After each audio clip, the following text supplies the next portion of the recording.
Blessed day everyone. Magandang umaga po sa ating lahat.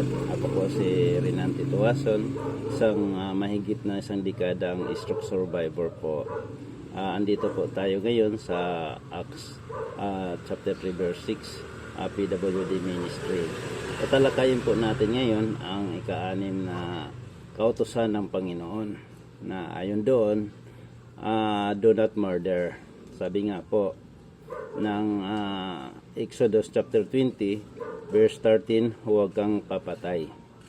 Dito po sa talatang ito, do not murder, respect God, respect life, sabi dito. Irespeto natin ang Panginoon at irespeto din po natin ang buhay ng bawat isa.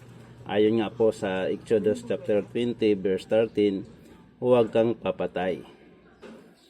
Ang utos na ito ay maikli, ngunit napakalalim po nito. Hindi lamang ito pagbabawal sa pagpatay, ito ay paanyaya na pahalagahan ang buhay na ibinigay ng Diyos.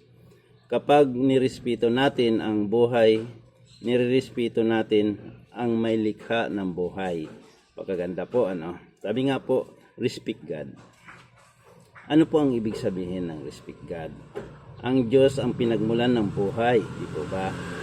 Tayo ay nilikha ayon sa kanyang larawan.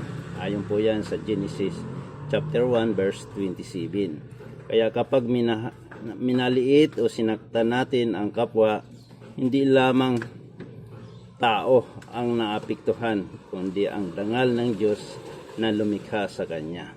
Ano po ang aplikasyon? Sabi nga po, kilalanin ang Diyos bilang Panginoon ng buhay. Pangalawa po, igalang ang kanyang mga utos. At ang pangatlo, mamuhay sa paraang nagbibigay luwalhati sa kanya. Ito naman po ang respect life.